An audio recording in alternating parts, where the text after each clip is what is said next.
All right, here we are at day 24. Let me see if I can make this a little bigger for you. And we have the question, where have I given up power that I should reclaim?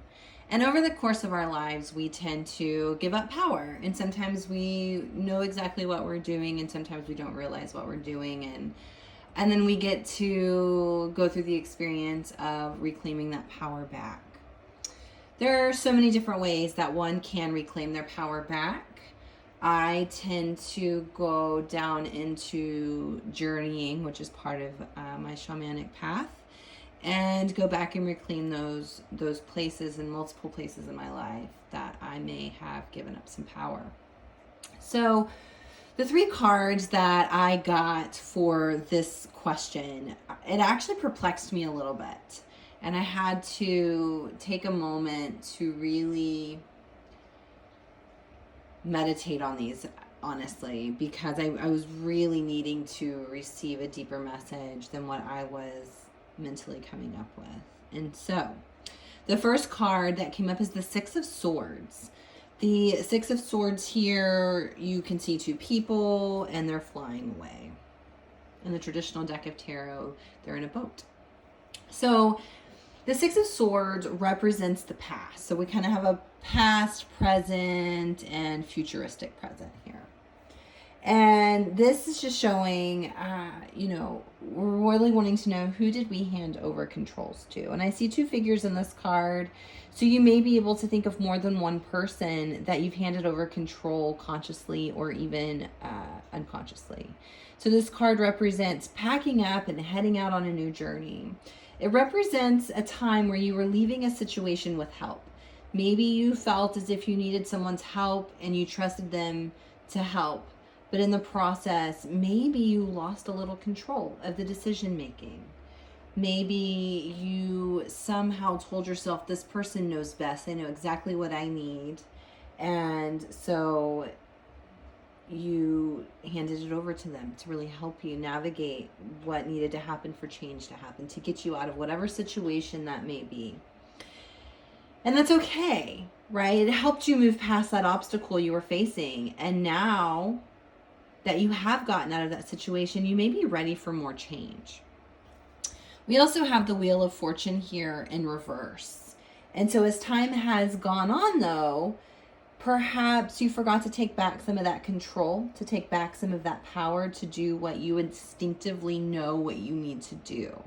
Maybe you've been leaning on someone for a little too long. The Wheel of Fortune is here in the present to remind you that life moves forward in order.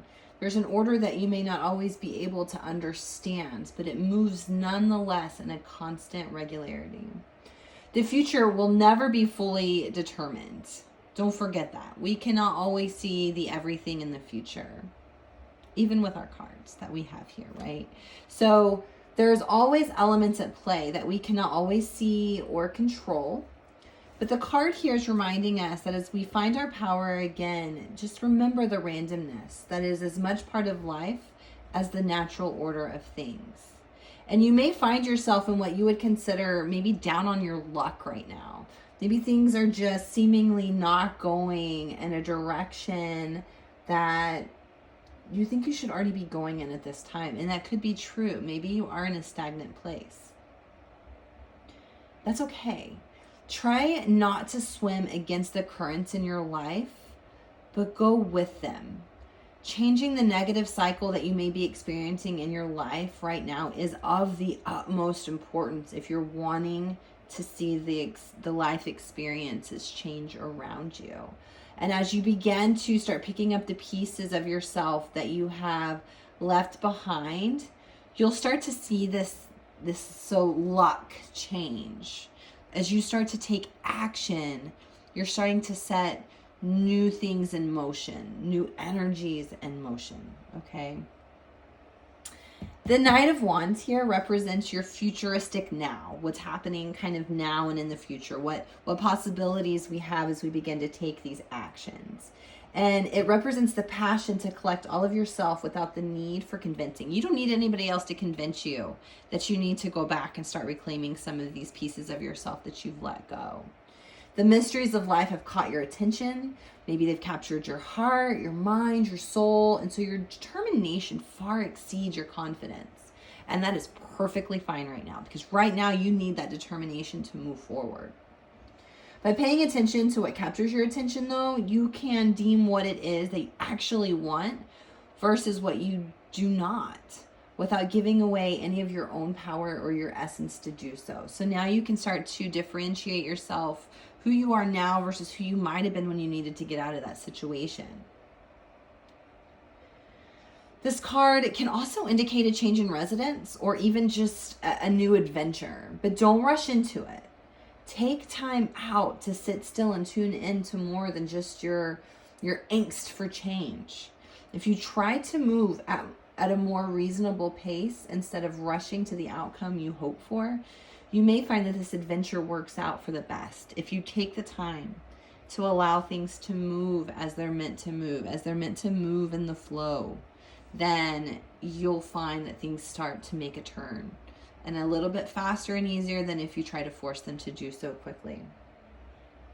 It should also come to no surprise that this all plays well into the 34th hexagram in Gene Key that we're experiencing right now.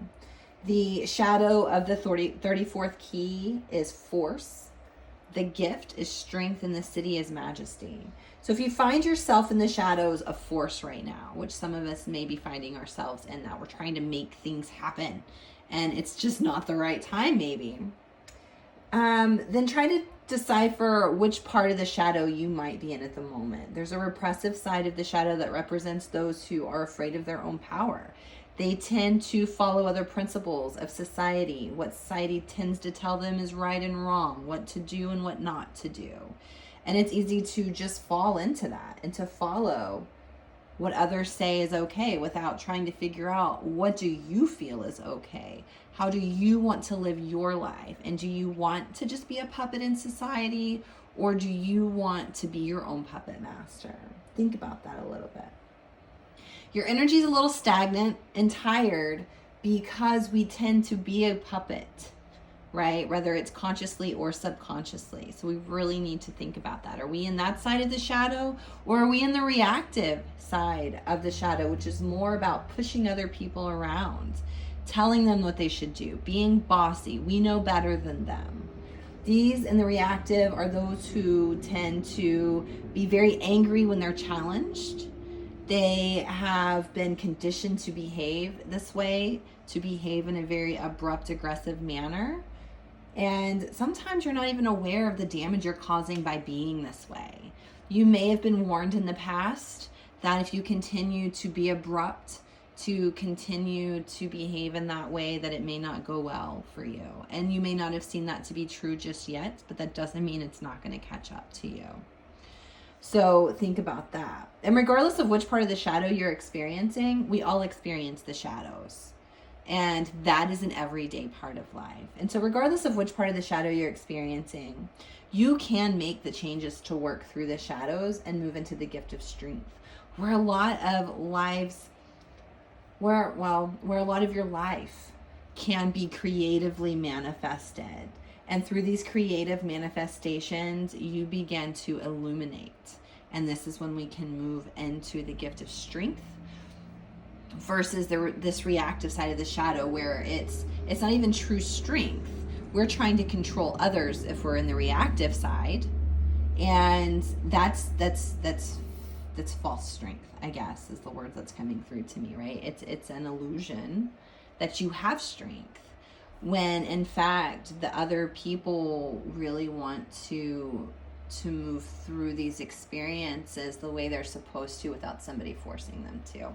And then of course the reactive side, like I mentioned, is making sure that you're not just a puppet and that you are taking some responsibility for your experiences in life, and you're not just going with the flow because it's easy. So there you go. I hope this makes sense.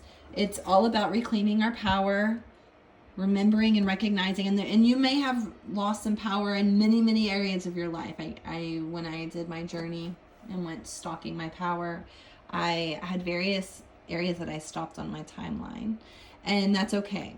So let's think about where we can start with that. Use this card as a starting point into who and what situations we might have given up some power to someone who helped us out of a sticky situation. And because we never really went back in and started taking our power back, we've kind of come down on our luck a little bit, and things just aren't seemingly going as easy as we had hoped they might be going. And through our determination to do so, we're really going to find ourselves in a good place. We're really going to be able to figure out exactly who we are and what we want and move forward in that new energy. So I can't wait to hear what else comes up for you, what other cards you might have pulled for this question. And I look forward to connecting again for tomorrow's reading. Have a beautiful day. Namaste.